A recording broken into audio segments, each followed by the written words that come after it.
नमस्कार प्रिय छात्रों, मूक्स के पाठ्यक्रम में आपका पुनः एक बार स्वागत।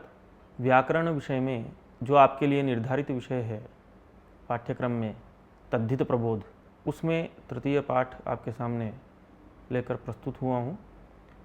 इससे पूर्व में आपने अपत्याधिकार से संबंधित प्रयोगों का अनुशीलन पूर्व पाठ में किया था कि अपत्याधिकार में किन किन प्रत्ययों का किस किस अर्थ में किन किन प्रकृतियों से विधान किया गया है।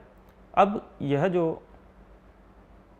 जो पाठ है, तृतीय पाठ, रक्ताद्यर्थक प्रकरण से संबंधित जो प्रयोग हैं उनके परिशीलन के बारे में है।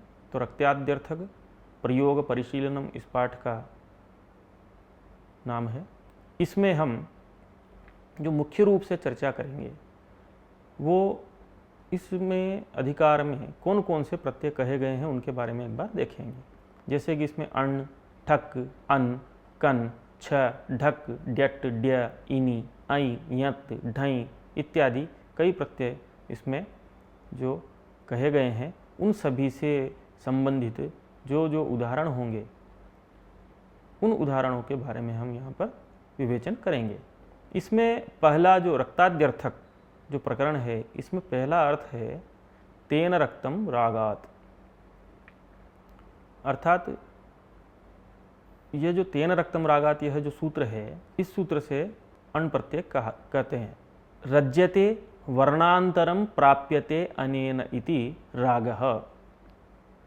रज्यते वर्णांतरम प्राप्यते अनेन इति रागः। रंजु धातु से करण के अर्थ में घई प्रत्यय करने पर घई च भाव करणयो हो, इस सूत्र से घई प्रत्यय के पर में नकार का लोप और चजो को घृण्यतो हो, इस सूत्र से कुत्व करने पर उपधा वृद्धि होने पर राग शब्द निष्पन्न होता है। तो राग शब्द से यहाँ पर क्या अर्थ लेंगे हम? राग शब्द से रंजन साधन द्रव्य यहाँ पर हम लेंगे जिससे रंगा जाता हो। तो रंजन साधन जो द्रव्य है वो राग शब्द से लेंगे। तो तेन रक्तम रागा, तेन तृतीयांतेन रक्तम जिसको रंगा गया हो, रागात जिस वर्णवाची से, इस प्रकार से कि तेन रक्तम नाम वर्णांतरम प्राप्तम, रागात नाम रंजन द्रव्यवाचकात तृतीयांतात तस्मात् अण प्रत्ययः भवति। यह सूत्र का समुदितार्थ है। प्राग दिव्यतोण, इसका अधिकार होने से अण प्रत्यय की अनुवृत्ति यहाँ पर होती है। उदाहरण है कषायेण रक्तम वस्त्रम काषायम। कषायेण रक्तम वस्त्रम, कषाय जो है एक रंजन द्रव्य है, धातु विशेष रंजन द्रव्य है। उससे जिस वस्त्र को रंगा जाता है वो वर्णांतर को प्राप्त कर जाता है। तो यहाँ पर कषाय शब्द से अण प्रत्यय करने पर अनुबंध लोभ आदि वृद्धि विभक्ति आदि कार्य करके काषायम ऐसी रूप सिद्धि होती है। रूप सिद्धि प्रायः तद्धित में आपको जहाँ जहाँ भी देखेंगे लगभग वही कार्य कि तद्धित प्रत्यय की उत्पत्ति के बाद कर्तद्धित समासाश्च से प्रातिपदिक संज्ञा, उसके बाद शुभलुक, शुभलुक के बाद यस्यति च इत्यादि जो अवान्तर कार्य हैं उनको करने के बाद विभक्ति आदि कार्य करने के बाद जो परिनिष्ठित रूप है वह निष्पन्न हो जाता है। इसी प्रकार से मंजिष्ठा एक अन्य द्रव्य है, उससे भी यहाँ पर हम मांजिष्ठम ऐसा रूप बनाते हैं कि मंजिष्ठया रक्तम वस्त्रम, इस अर्थ में मांजिष्ठम रूप बनेगा। इसी अर्थ में ठक प्रत्यय का भी विधान है। लाक्षारोचनाभ्याम ठक, लाक्षा रोचनाभ्याम ठक, ऐसा लाक्षा जो शब्द है उससे तृतीयांत से ठक प्रत्यय होता है तेन रक्तम रागात, इसी अर्थ में। तो लाक्षिकः, रौचनिकः इत्यादि रूप यहाँ पर सिद्ध होते हैं। अन प्रत्यय भी यहाँ पर विधान किया गया है इसी अर्थ में कि नील्या अन वक्तव्यः।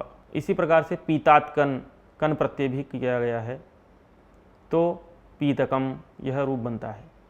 इसके बाद जो दूसरा अर्थ आता है क्रम से वो है नक्षत्रेण युक्तः कालः, नाम युक्तः कालः, इस अर्थ में प्रत्यय का विधान किया गया है।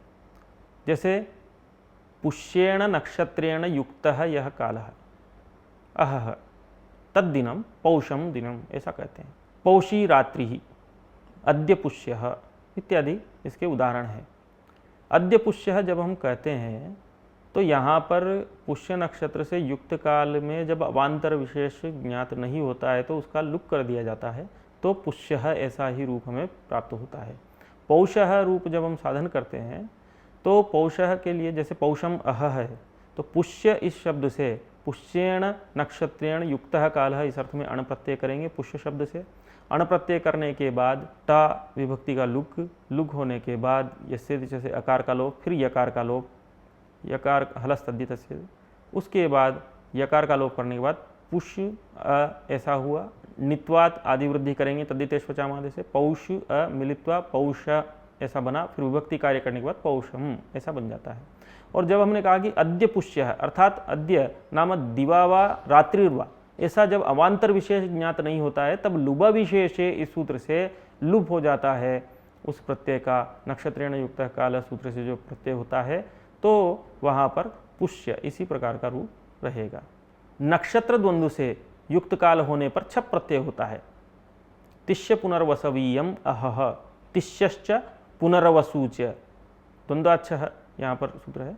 तिष्यश्च पुनर्वसूच, इस अर्थ में तिष्य पुनर्वसु ये प्रातिपदिक रहा, इससे छप प्रत्यय करेंगे तो और गुण इत्यादि कार्य करने के बाद छस्य ई आदेश करने के बाद तिष्य पुनर्वसवीयम यह रूप बनाएंगे। तृतीय अर्थ है दृष्टम साम, यहाँ भी तेन की अनुवृत्ति होती है, तो इसी कारण ये न दृष्टम नाम जैसे वशिष्ठेन दृष्टम साम वाशिष्ठम यह रूप बनेगा। कलिना दृष्टम साम इस अर्थ में तो सर्वत्र अग्नि कलिभ्याम ढक वक्तव्य, इससे ढक प्रत्यय होता है। इसी प्रकार से वामदेव शब्द जो है उससे ड्यत और ड्य का प्रणयन किया है पाणिनि मुनि ने। वामदेवाद ड्यड्यौ, इस प्रकार से ड्यत और ड्य प्रत्यय वहाँ पर विहित है, तो वामदेव्यम ऐसा रूप बनता है। चौथा अर्थ है परिवृतः रथः, यहाँ भी तेन की अनुवृत्ति आती है, अर्थात येन परिवृतः, तो वस्त्रैहि परिवृतः रथः इस अर्थ में प्रथमोच्चारित शब्द से समर्थ से वस्त्र शब्द से हम अण प्रत्यय करेंगे तो वास्त्र रथः यह रूप बनेगा। ऐसे ही पांडुकंबलाद इनि प्रत्यय होता है इसी अर्थ में, तो पांडुकंबल जो शब्द है पांडुकंबलेन परिवृतः रथः इस अर्थ में जब इन प्रत्यय करते हैं तो पांडुकंबली यह रूप बनता है। ऐ प्रत्यय का उदाहरण हम अब आपको कहते हैं इसी अर्थ में कि जैसे पांडुकंबलेन अथवा वस्त्रेण परिवृतः रथः था, अब यहाँ पर द्वेप वैयाघ्रात ऐ यह सूत्र है। वैयाघ्रम नाम व्याघ्रस्य विकारः चर्म इत्यादि, तेन परिवृतः रथः यह यहाँ पर रूप बनेगा।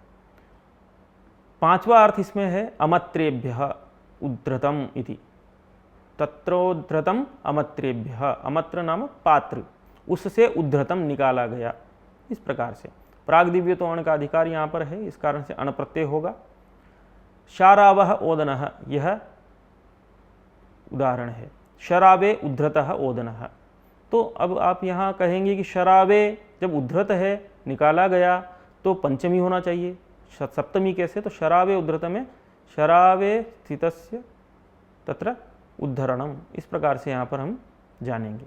षष्ठ अर्थ, छठा अर्थ यहाँ पर इसी क्रम में है स्थंडिले शयितरी व्रते, गम्यमाने स्थंडिलात् शयितरी व्रते, इस सूत्र से स्थंडिल शब्द से हम व्रत अर्थ में जब व्रत गम्यमान हो तब अण प्रत्यय करते हैं। स्थांडिलो भिक्षु ऐसा कहते हैं, तो चूंकि भिक्षु जो है वो व्रत लेकर के वहाँ पर शयन करता है, इस कारण से यहाँ पर उसी विवक्षा में प्रत्यय होगा, अन्यथा नहीं होगा।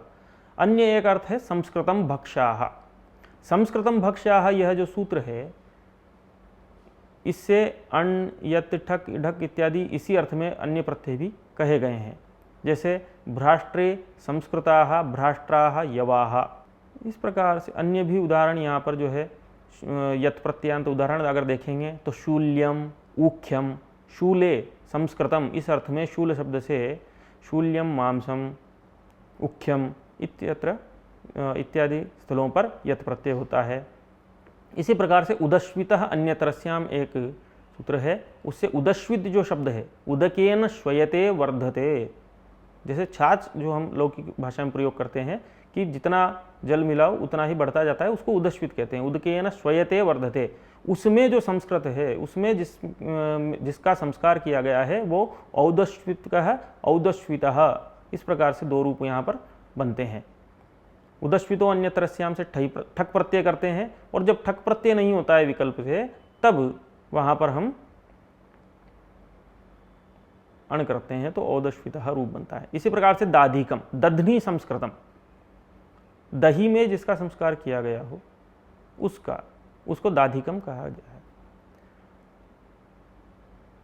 क्षीराढ्ढई इत्यादि, इस प्रकार से बहुत सारे यहाँ पर हमने विवेचन किया है कि कई अर्थ यहाँ पर हैं।